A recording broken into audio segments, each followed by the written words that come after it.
오늘 본문 말씀을 가지고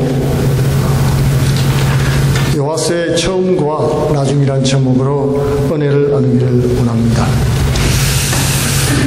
우리 삶에 든든한 후원자가 있는 사람은 복된 사람입니다. 그렇죠. 태어날 때 부모가 그 자녀를 든든하게 뒷받침해주는 부모가 있을 수도 있겠지요. 경제적으로도 그렇고 또한 정신적인 뒷받침이 될 수 있는 그런 경우도 있습니다. 늘 낙심되거나 실망될 때, 어찌할 바를 모를 때 주위에서 권고해주면서 늘 든든하게 격려해주는 사람이 있을 때 힘이 됩니다. 또 영적으로도 마찬가지죠. 영적인 방황 가운데 있을 때, 어떻게 내가 신앙생활을 해야 될지 모를 때, 또는 곁길로 빠질 때 영적으로 이렇게 뒤에서 후원해주는 사람이 있고 충고해주고 조언을 해주는 사람이 있다는 것은 얼마나 복된 일인지 모르는 것입니다. 이 바로 요아스란 왕이 그런 사람이에요. 태어날 때부터, 어릴 때부터 제사장 여호야다 이 고모부가 됩니다. 고모부가 그의 든든한 후원자가 되어 주었죠. 그의 고모 요사부와도 마찬가지입니다. 우상숭배자 할머니 아달랴로부터 목숨을 구해냈어요. 생명의 은인이지요. 그리고 그를 왕으로 세우고 하나님의 뜻대로 살아가도록 잘 이끌어 주었던 사람입니다. 오늘 본문 말씀을 통해서 잠깐 우리가 알 수 있는 것은 한 가정의 어떤 비극이, 한 사람의 불신앙이 한 나라와 민족의 흥망성쇠와 관련이 있다는 것입니다. 이 역대기, 역대상하의 기록은 그 모든 결과에 보면은 중간중간이 하나님의 뜻이 나타나 있습니다. 열왕기 상하에는 그런 말이 없어요. 근데 역대 상하에는 하나님께서 어떻게 하셨다, 하나님께서 진노하셨다, 하나님께서 벌을 주셨다, 하나님께서 사람을 일으키셨다, 하나님께서 하셨다는 말이 기록되어 있습니다. 하나님께서 한 개인과 나라와 국가의 일에 깊이 관여하고 계시다는 것을 말씀해주고 있는 것입니다. 이스라엘의 역사는 오늘 우리에게는 하나님 나라의 모형이라고 할 수가 있습니다. 하나님 나라는 하나님의 뜻이 이루어지는 나라죠. 하나님의 백성과 하나님의 자녀는 하나님의 뜻을 행하는 사람들인 것입니다. 하나님을 사랑하고 경배하면서 순종하는 나라, 그 나라가 하나님 나라입니다. 천국은 주님을 예배하고 경배하는 나라인 것입니다. 이스라엘 백성의 고난과 멸망의 원인은 우상숭배에 있었습니다. 이스라엘은 하나님과 함께 시작은 했는데 우상숭배로 끝을 내었습니다. 오늘 바로 이 요아스 왕은 하나님의 은혜로 시작해서 하나님을 배반하는 것으로 끝냈습니다. 어떻게 그런 일이 일어날 수가 있겠습니까? 이 비극의 시작은 우리가 잘 될 때 일어난다는 것을 알 수 있습니다. 믿음의 왕, 남유다 왕 여호사밧 때, 여호사밧이 아주 강하고 부유하게 되었을 때에 악한 왕 아합과 결혼 동맹을 맺었습니다. 예수님께서 이 구약의 비유를 말씀하실 때, 이 결혼 동맹을 비유로 말씀하신 예수께서 이 불신앙하는 가정, 불신앙하는 사람과 결혼하는 얘기를 가르쳐서 세상과 짝하는 것이다, 그렇게 말씀을 하셨죠. 이 결혼 동맹을 맺었습니다. 그리고 그것이 군사 동맹으로 발전했습니다. 그 일로 하나님께서 진노하시고 북이스라엘 아합 왕을 죽이셨죠. 그리고 남유다 왕 여호사밧이 겨우 살아 돌아옵니다. 근데 말씀에 보면 선지자 예후가 왕을 맞으러 나오면서 심하게 책망을 하는 것입니다. 그리고 예언을 했습니다. 왕이 악한 자를 돕고 여호와를 미워하는 자를 사랑하는 것이 가하니까 그러므로 여호와께로서 진노하심이 왕에게 임하리이다. 그러나 왕에게 선한 일도 있으니 이는 왕이 아세라 목상을 땅에서 없이 하고 마음을 오로지 하여 하나님을 찾음이니이다 하였더라. 그가 그 말을 듣고 전심으로 하나님 앞에 회개하고 돌아왔습니다. 그리고 백성을 하나님께로 돌아오게 하고 재판관을 세워서 여호와의 말씀대로 정의롭게 다스리게 했습니다. 그리고 하나님께 속한 일은 대제사장 아마리아에게 다 맡겨서 다스리게 했지요. 그러나 결국 올 것은 오고 말았습니다. 예언의 말씀처럼 모압과 암몬과 에돔 연합군이 남유다를 공격해왔죠. 엄청난 군대들이 쓰나미처럼 밀려오자 여호사밧은 두려워하면서 하나님께 엎드려 기도했습니다. 그리고 온 유다의 금식을 선포하면서 하나님, 우리는 이 적을 향해서 맞을 힘이 없습니다. 하나님만 바라보고 있나이다. 그렇게 기도할 때에 그가 응답을 받고 주께서 그 기도와 찬양을 듣고 승리하게 해주셨죠. 기적이 일어났습니다. 적군 연합군들 사이에서 네 분이 일어나가지고 결국 서로 쳐서 죽이고 스스로 전멸하고 말았습니다. 비록 여호사밧 왕이 잘못함으로 전쟁이 일어나기는 했지만은 그가 전심으로 회개하고 말씀에 순종하는 행보를 보이자 여호와께서 그와 백성을 구원하시는 은혜를 베풀어 주셨습니다. 그러나 그가 뿌린 씨앗이 어떻게 열매를 맺는지 상상도 할 수가 없었습니다. 그가 북이스라엘의 왕가와 혼인관계를 맺으면서 그 아들 요람의 아내로 북이스라엘에서 바알 숭배자 아합의 딸 아달랴를 데리고 들어왔습니다. 북이스라엘은 바알 숭배자 바알을 숭배했지 않습니까? 바알을 신으로 숭배했습니다. 이 교활한 아합과 이세벨의 딸 아달랴가 그 남편 여호람 왕을 악행하게 했지요. 왕위를 얻을 때 모든 선한 아우들을 다 죽이라고 했습니다. 그리고 견제가 되는 방백들을 다 죽였습니다. 그리고 여호와 하나님 신앙을 버리고 바알 숭배자가 되게 했습니다. 성경 역대하 21장 6절에는 이렇게 기록되어 있습니다. 이는 아하바의 딸이 그 아내가 되었습니다. 그렇게 말씀하고 있습니다. 이 왕이 이렇게 행한 것은 그 딸이 아합의 딸이었기 때문에 그렇다. 아버지 여호사밧의 잘못된 결정으로 우상숭배가 신앙의 가정 안방 깊숙하게 들어앉게 되었습니다.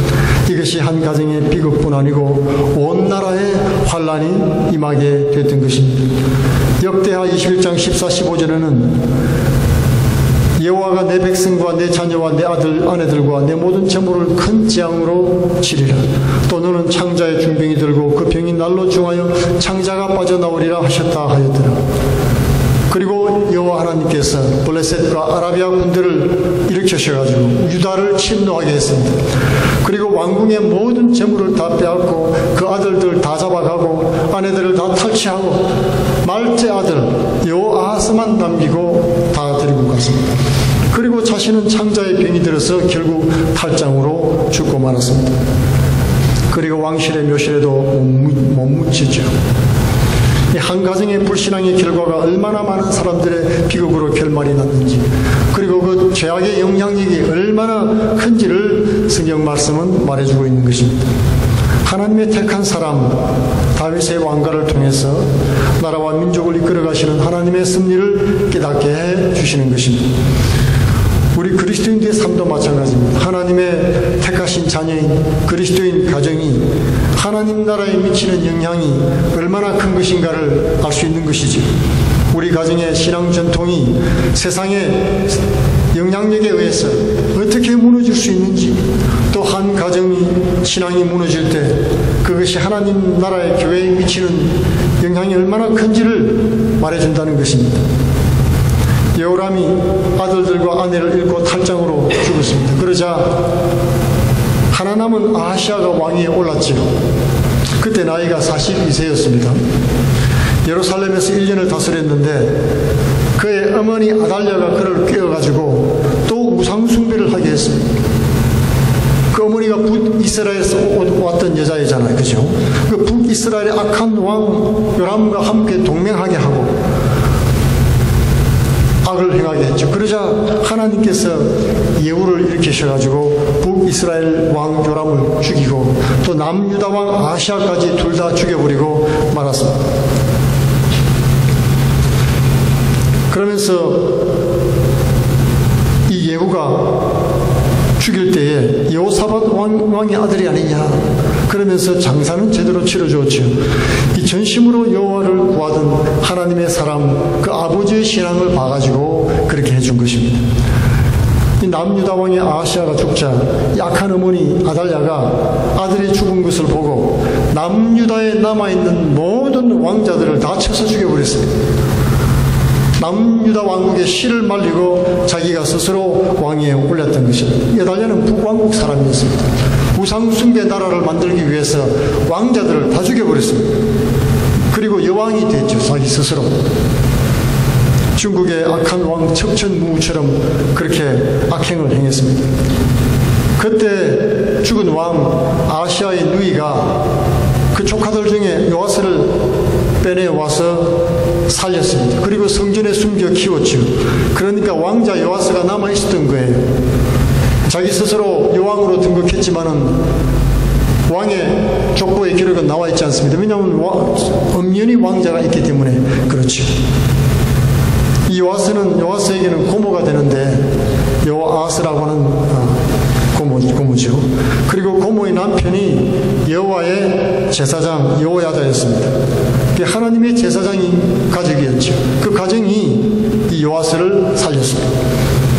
이 고모 여호사밧과 고모부 여호야다는 이 다윗 왕가의 등불이 꺼지지 않을 것이라는 하나님의 약속의 말씀을 기억하고 있었습니다.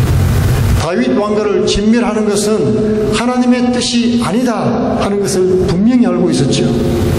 그래서 목숨을 걸고 왕자를 빼내와서 숨긴 것입니다. 모세의 어머니 요게벳처럼 왕의 명령을 어기고 그 아들을 숨긴 것과 마찬가지인 것입니다.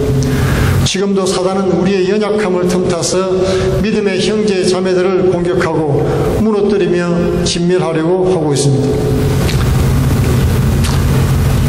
인도의 전도자 선다싱이라는 사람이 있습니다. 이 사람은 예수를 믿고 평생을 전도의 삶을 살았는데 그 집을 떠날 때 아버지 나는 이제 예수를 그리스도로 믿고 주인으로 섬기고 인생을 살려고 합니다. 그러자 작은 아버지가 설득했습니다. 자기 신앙으로부터 벗어나려고 하자. 마지막까지 말을 안 듣고 설득이 안 되니까 그러면 내가 너에게 마지막으로 따뜻한 밥 한 끼 해줄 테니까 그거 먹고 떠나도록 해라 그랬습니다. 그리고는 그 밥을 먹었는데 그 밥을 먹자마자 떼굴떼굴 구르기 시작했습니다. 그 속에 독이 들었습니다. 그 얘기를 듣고 선교사님들이 와서 그를 살렸지요.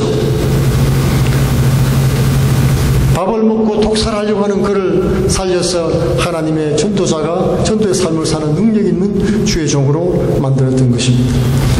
오늘 고모부 제사장 여호야다와 고모인 여호사밧이 이 하나님의 성전에서 갓난아이에 있던 요아스를 살려서 6년 동안 길렀습니다. 7년 때 제사장과 레위 지파 사람들을 전국에서 다 모아들여서 반정을 일으켰습니다. 그리고 요아스를 왕으로 세우고 악한 여자 아달랴를 죽였던 것입니다. 그 왕이 아직 어렸기 때문에 이 왕이 자라나기까지 이 고모와 고모부가 섭정을 하게 됐죠. 그리고 왕이 장성하자 부인도 둘을 얻어서 장가들게 해 주었습니다. 마치 부모와 같이 어린 요아스 왕의 후원자가 되어 주었습니다. 천의 고아인 요아스에게는 너무나 고맙고 든든한 일이죠. 그런데 여러분 오늘 말씀을 통해서 너무나 놀라운 결과를 확인하게 됩니다. 그렇게 신실하게 믿음으로 살던 요아스 왕이 고모부 여호야다가 죽자마자 너무나 속히 하나님 여호와의 전을 버리고 아세라 우상과 목상을 섬겼다는 것입니다. 이 죄악의 뿌리가 얼마나 깊숙하게 이 가정에 들어와 있는가를 생각할 때 우리가 놀랄 수밖에 없습니다. 요아스 왕이 신하의 말을 듣고 하나님을 버리고 우상을 세우자 이 선지자 스가랴가 하나님의 진노가 유다와 예루살렘에 임했다고 예언했습니다. 하나님께서 고모부 여호야다의 아들이었던 선지자 스가랴를 보내서 너희가 여호와를 버렸으므로 여호와께서 너희를 버렸다고 쳐서 예언을 했지요. 이 왕이 분노하고는 무리를 지어서 함께 그를 여호와 하나님의 성전뜰에서 돌로 쳐서 죽이고 말았습니다. 요아스 왕이 이렇게 악하게 하나님을 배반했습니다. 그러자 1주년 후에 하나님께서 아람 군대를 일으켜서 보냈습니다. 요아스를 치게 만들었죠. 성경은 이렇게 그때 상황을 설명하고 있습니다. 역대하 24장 24절로 아람 군대가 적은 무리로 왔으나 여호와께서 심히 큰 군대를 그 손에 붙이셨으니 이는 유다 사람이 그 열조의 하나님 여호와를 버렸습니다. 이와 같이 아람 사람이 요아스를 징벌하였더라. 요아스가 크게 상함에 적국이 버리고 간 후에 그 신복들이 제사장 여호야다의 아들들의 피로 인하여 모본하여 그 침상에서 쳐 죽인지라. 다윗성에 장사하였으나 열왕의 묘실에는 장사하지 아니하였더라. 하나님의 은혜로 시작된 요아스 왕의 인생이 하나님을 배반하고 세속의 우상 숭배로 끝을 내게 되었습니다. 그리고 불과 4대 후에 그 죄의 영향력 때문에 결국 유대 나라가 망하게 되었습니다. 요아스 왕은 왜 이런 불신앙의 길로 급속하게 빠지게 됐을까요? 참으로 납득하기 어려운 일인 것입니다. 그러나 우리는 우상 숭배의 유혹이 얼마나 큰 것인가를 다시 한번 생각해 봐야 되는 것입니다. 이 가나안인 우상신인 이 바알신은 풍요를 약속하는 비와 천둥과 농사의 신입니다. 잘 먹고 잘 살게 해주겠다는 약속을 하고 있죠. 또 아세라신 이 신은 다산을 약속하는 여신입니다. 성적인 자유를 통해서 다산을 약속해 주는 것이죠. 물질적인 풍요와 성적인 자유를 통해서 이 세상적인 복을 준다고 하는 바알과 아세라가 요아스 왕의 탐욕을 부추겼던 것입니다. 요아스 왕은 제사장 여호야다를 통해서 우상 숭배의 유혹을 이겨왔습니다. 그가 살아있는 동안에는 그의 영향력과 교훈 아래서 절제하면서 살았습니다. 그러나 그가 죽자 그의 신하들이 즉시 왕의 탐욕을 부추겼습니다. 요아스 왕은 그 유혹에 넘어갔죠. 더욱 풍성한 재물을 얻기 위해서, 그리고 왕의 여자도 많이 드리고 싶고 자신이 원하는 대로 탐욕을 채우면서 살고 싶었습니다. 그런데 여호야다가 있을 때는 그러지 못했죠. 여호야다는 고문부지만은 나라의 제사장이었습니다. 또 생명의 은인이기도 합니다. 자신을 키워준 그런 부모 같은 스승입니다. 자신을 아끼고 세워준 평생의 부모 같은 후원자를 거역할 수는 없었습니다. 그러나 그것이 부담이 됐을 수도 있죠. 스스로 결단한 신앙이 아니고 차마 배반할 수 없어서 나를 사랑해주는 사람들의 마음에 상할까봐 나를 도와주었는데 보답하는 양으로 그렇게 신앙생활을 했을 수도 있습니다. 그러나 우리에게 여러분, 어느 정도 부담은 신앙 성장에 도움이 되는 것입니다. 부담 없는 신앙은 여러분 방종하게 되어 있습니다. 에베소 4장 11절에 하나님께서 우리에게 사도와 선지자와 복음 전하는 자와 목사와 교사를 주신 것은 성도를 섬기며 봉사의 일을 하게 하며 그리스도의 몸을 세우려 하심이라고 말씀하고 있습니다. 그런 일꾼들이 없으면 누가 누구에게 교훈을 줍니까? 누구로부터 교훈을 받겠습니까? 자기 스스로 알아서 바른 길 가고 절제하면서 열심히 주를 섬길 수 있겠습니까? 자기 소견에 옳은 대로 행하게 되는 것입니다. 자기 욕심대로 행하게 되어 있습니다.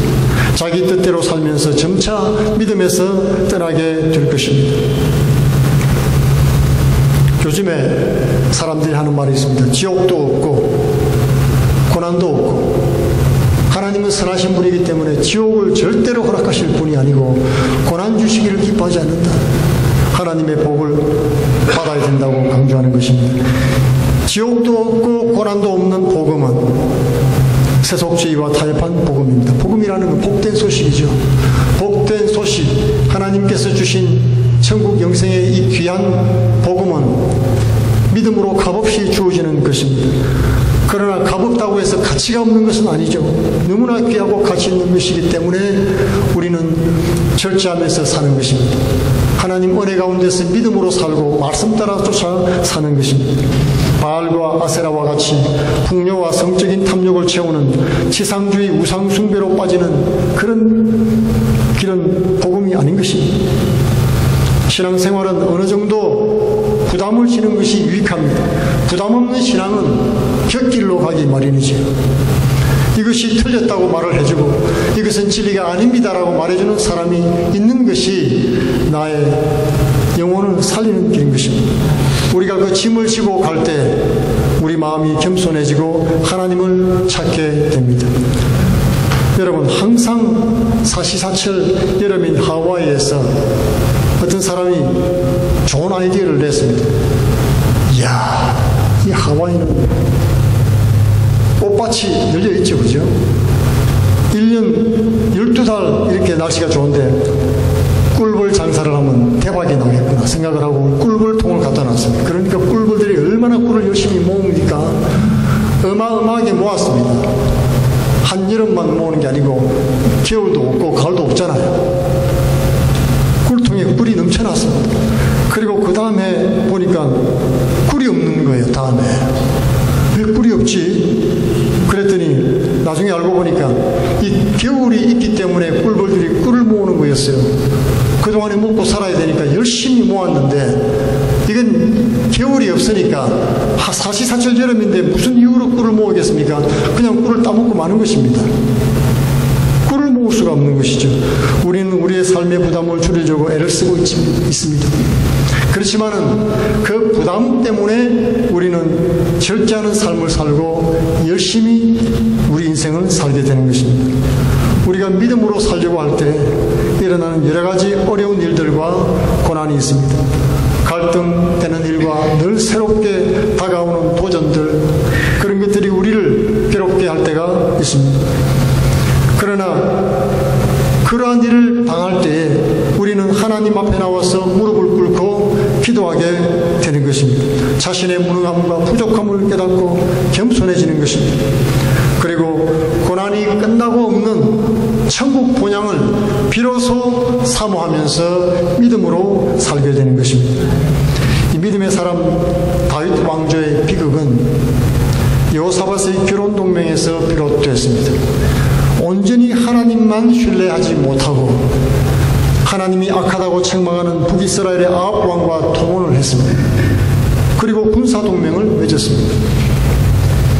우상숭배의 씨앗을 집 안에 뿌리고 결국 가정과 국가가 해체되는 비극을 겪게 됐던 것입니다.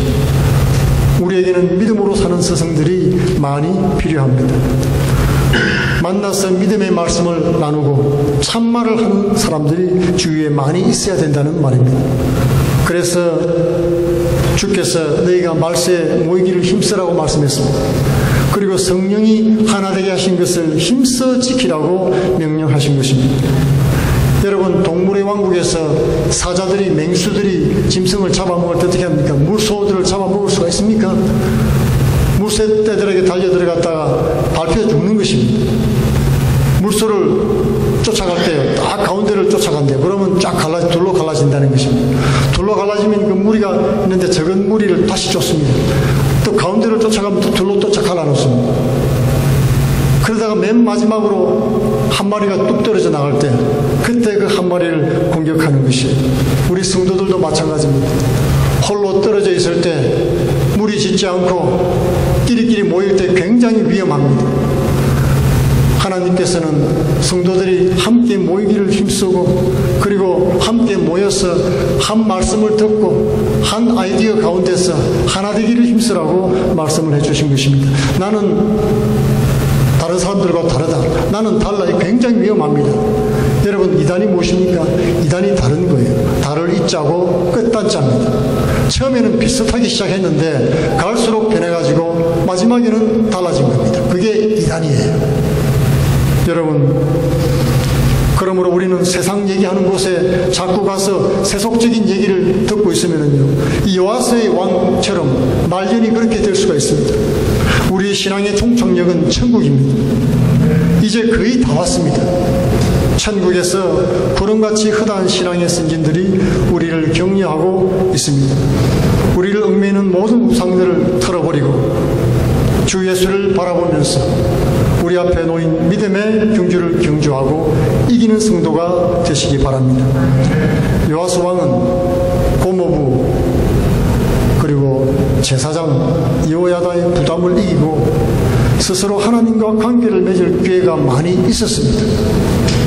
어떻게 신앙생활을 시작했든지 간에 이제는 스스로 하나님과의 관계를 맺고 하나님의 뜻을 따라 살 수 있는 기회가 있었다는 말입니다.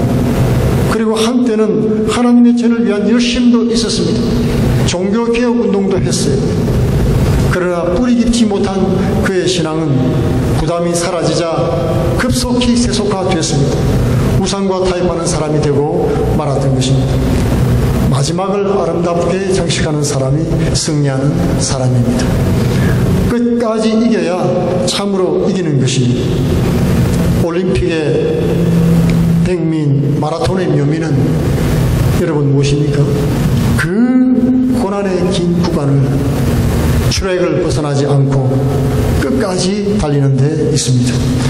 우리 모두 신앙의 좁은 길을 고집하면서 잠깐 고난받기를 주저하지 않는 이기는 성도가 되기를 축원드리겠습니다. 기도하겠습니다. 고마우신 아버지 감사합니다.